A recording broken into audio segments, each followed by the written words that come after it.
కొడంగల్ నియోజకవర్గంలో మొన్న మద్దూరులో మున్సిపల్ ఎన్నికల సందర్భంగా ఒక బీసీ సామాజిక వర్గం ముదిరాజ్ సామాజిక వర్గం చెందిన వ్యక్తికి నువ్వు ఖర్చు పెట్టుకొని గెలువు నీకు మున్సిపల్ చైర్మన్ పదవిని ఆశ చూపేసి గెలిచిన తర్వాత వేరే సామాజిక వర్గానికి మున్సిపల్ చైర్మన్ పదవి ఇవ్వడంతో వాళ్ళ కుటుంబ సభ్యులందరూ ముఖ్యమంత్రి సోదరుడైన తిరుపతి రెడ్డిని అడగడానికి వెళ్ళారు. ఆ సందర్భంగా అక్కడ జరిగిన ఆ గలాటలో కొందరికి దెబ్బలు కూడా తగిలాయి. అక్కడ ఈరోజు దాన్ని ఉద్దేశించి మద్దూరు మండల కేంద్రంలో ముదిరాజ్ సంఘం నాయకులు మీడియా సమావేశం నిర్వహిస్తున్నారు. అయితే ప్రస్తుతం ఎలక్షన్లో ఓడ మీద ఉన్నంతసేపు ఓడ మల్లన్న, ఓడ దిగిన తర్వాత బోడి మల్లన్నగా మారింది మన తెలంగాణలో పరిస్థితి.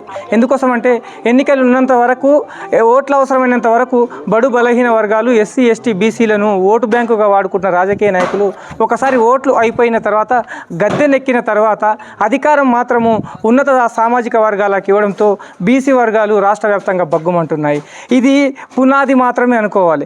గత ఎన్నికల సందర్భంగా మన బీసీ డిక్లరేషన్ చేసి ఓ డెడికేషన్ కమిషన్ వేసి దాని బేస్ మీద మేము రిజర్వేషన్ ప్రకారం పోతున్నామని డిక్లేర్ చేసిన ముఖ్యమంత్రి రేవంత్ రెడ్డి మరి ఇక్కడ ఏదైతే బీసీ సామాజిక వర్గం అత్యంత ఉందో తెలంగాణ రాష్ట్రంలో అధిక మెజారిటీ ఉన్న అధిక ఓట్లు కలిగిన ముదిరాజ్ సామాజిక వర్గాన్ని మీరు చిన్న చూపు సావడం ఏమాత్రం భావ్యం కాదని ముదిరాజ్ సంఘం నాయకులు అంటున్నారు. అయితే ఈ కొట్లాటకు కారణం ఏంటి అనేది ఈరోజు మీడియా సమావేశం నిర్వహిస్తున్న ముదిరాజ్ సంఘం నాయకులు ఉన్నారు. వాళ్ళకి తెలుసుకుందాం ఇంతకీ గొడవకు కారణం ఏంటి చెప్పండి. ఇప్పుడు తిరుపతి రెడ్డికి మున్సిపల్ చైర్మన్కి గొడవకు సంబంధం ఏంటి? ముందు ఇక్కడ already BRS party total Madduru మండలంలో 16 కౌన్సిలర్స్, రెన్నివట్లలో ఉన్న 4-5 కౌన్సిలర్లు ఉంటాయి. ఆ గోవింద్ కాంగ్రెస్ కి సంబంధించిన వ్యక్తి, ఆయన మా ముదిరాజ్ సంఘంకి చెందిన వ్యక్తి. ఆయనకి ఏమన్నారు, నీవు గోవింద్ ఈ మండల పార్టీ ఎవరైతే పెత్తందారులు ఉన్నారో మండల పార్టీ అధ్యక్షు కావచ్చు, ఆ 3 రెడ్డిలు కావచ్చు, 3 మండలాలు, ఆ తిరుపతి రెడ్డి ఒకడు, ఆ రఘుపతి రెడ్డి అనేటతను ఒకటి, రమేష్ రెడ్డి అనే వ్యక్తులు ఏం చేసిరంటే, గోవింద్ నువ్వు పెట్టుకో ఖర్చు, నువ్వు బంగారు షాప్ ఉంటుంది నువ్వు పెట్టుకో అని ఇక్కడ భీంపురం కానీ నాంపల్లి కానీ కొంత గోల్డ్ అంటే డబ్బులు లేకుండా ఇట కొద్ది ఉంటే నీకు మాఫీ చేస్తామనే ఉద్దేశంతో గోవింద్కు మంచి పేరు ఉంటుంది అనే ఉద్దేశంతో గోవిందుని చేసుకొని 4 గెలిపించుకొచ్చిండు రెన్నివట్లలో.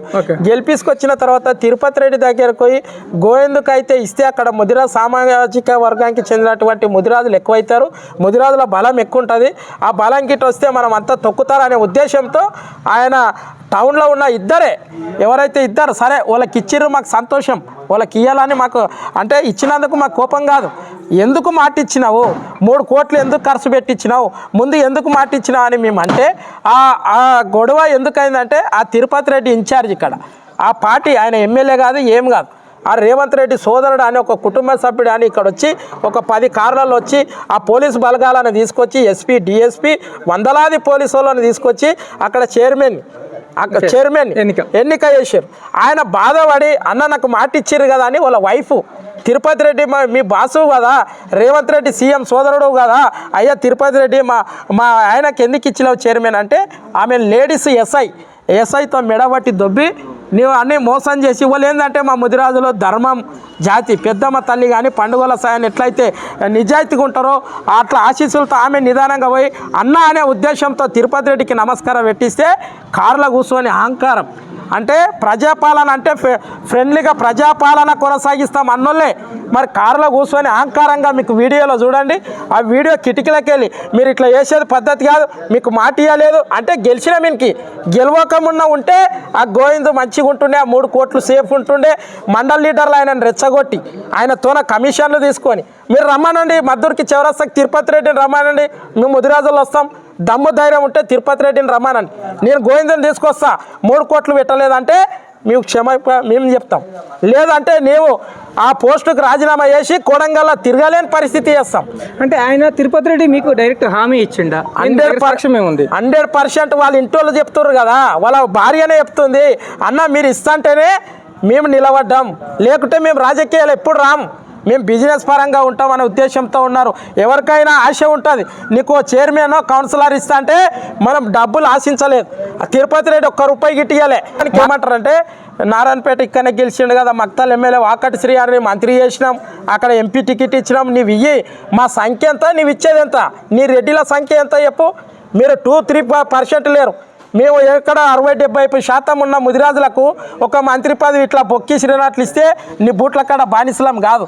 అందరం చదువుకున్నాం, అందరం ఒక హనుమంతుడు ఊరూరులో హనుమంతుడు ఎట్లుంటాడో ఊరూరికి ఒక 5 మంది ముదిరాజులను తయారయ్యి నేను కొడంగల్ నియోజకవర్గంలో తిరగకుండా చేస్తామని హెచ్చరిస్తున్నాం.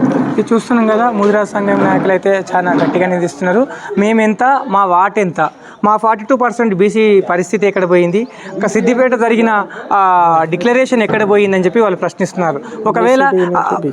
ఒకవేళ బీసీడీ నుంచి బీసీఏకు మారుస్తామనే హామీ నిలబెట్టుకోవాలి. దానితో పాటు బీసీ డిక్లరేషన్ అమలు పరచాలి. లేని పక్షంలో రాబోయే ఎలక్షన్లో తప్పకుండా మా తడాక చూపిస్తామంటున్నారు. ఇది ఇప్పుడు జరిగిన సంఘటన ఇప్పుడిప్పుడే మేము ఉద్యమ కార్యాచరణ చేస్తున్నాము. ఒకవేళ దాడి చేసిన అధికారులపైన కేసులు నమోదు చేసి సస్పెండ్ చేయకపోతే ఉద్యమాన్ని తీవ్రతరం చేస్తామంటున్నారు. Ground report, Maddur, JCL news TV, Jaipal, signing of.